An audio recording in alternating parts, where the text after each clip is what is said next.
Nilikwambiaje jana? Jana nilisemaje mimi? Unajifanya mnaso si ndio? Kwa maana hiyo mimi nikiongea na wewe yanaingilia huku yanatokea huku, si ndio? Dada yangu mpendwa, nilikuwa nakusubiri hapa ili Leo sisikila mwazini wala mnadiswala. Nilichosema hakirudi nyuma, umenielewa? Dada. We, tena ishia hapo hapo. Hapa unachotakiwa ni kuondoka, sitaki kukuona hapa, umenielewa? Unachongangania hapa kitu gani? Unangangania hapa nini? Nimesema nimechoka kubeba mzigo usiobebeka. Toka nimekuokota hakuna hata faida niliyoiona. Hujawahi kunipa chochote zaidi ya shilingi 3000 tutoka umekaa hapa zaidi ya miaka 2. Ukaenda huko kalibeba limimba lako ukaja kunizalia toto hapa halina hata baba. Basi kwanza leo nitajitahidi na we, sihitaji chochote. Nyanyua toto wako muondoke. Dada, nitaenda wapi? Utajua pa kwenda. Kwani mimi ndugu yako? Mimi ndugu yako. Tafuta ndugu zako. Au mimi ndo nimekuleta hapa duniani? Dada, lakini mimi sina pa kwenda. Kumbe wewe unijui. Hujanijua vizuri. Sasa kama wewe unajifanya ndio, basi mimi nimekatwa masikio. Umenielewa? Tena kama mtaendelea kukaa hapa, nitawapa sumu na lile toto lako hili. Mpe hapa kama kuku wa kideli. Tena ili toto lako nalichukia. Tena kwanza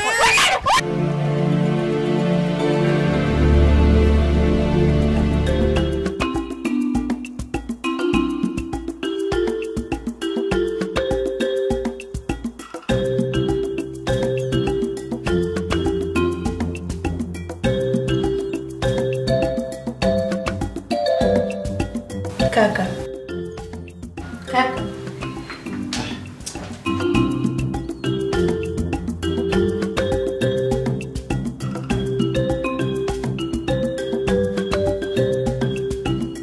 Kaka, toka nimerudi safari na kuona haupo kabisa katika hali yako ya kawaida.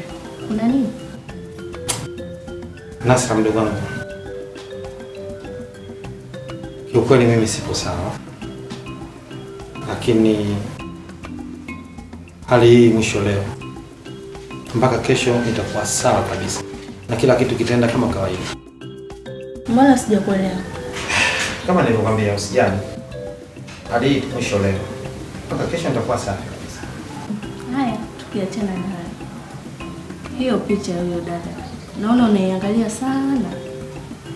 Inaelekea unampenda sana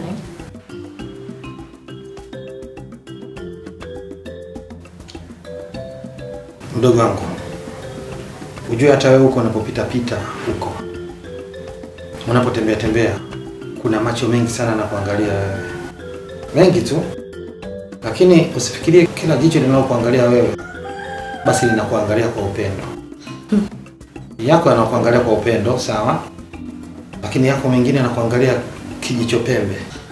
Yaani yamejaa uso na kuangalia kwa chuki. Kaka bwana. Haya. Kwa hiyo huyo msichana ni Kwanza naomba unisamehe. Kwa kuwa nilifikia maamuzi fulani ambayo wewe sikukushirikisha mdogo wangu. Ambaye ndo mdogo wangu wa karibu sana na kushirikisha mambo mengi sana. Mimi nilifikia uamuzi wa kuishi na huyu msichana hapa ndani. Kama mke wangu na niliishi naye hapa. Nisamehe kwa vile sijakushirikisha, lakini kwangu ilikuwa kama surprise kwako. Ili ukija kutoka shuleni huko boarding unaposoma basi umkute wifi yako na ndani. Ila kiukweli nasikitika sana. Haikuwa hivyo. Mipango imekuwa sio matumizi. sasa yuko. Hayupo. Na ndio maana unaniona niko katika hali hii. Kwa sababu hiyo. Kwa nini? Inanichanganya sana.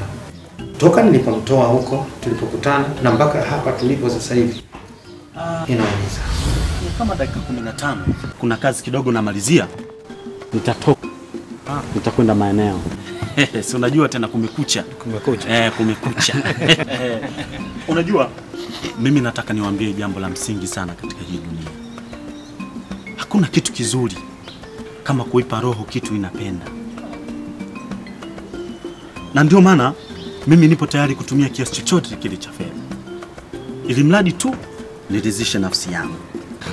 Nikuulize swali. Huru.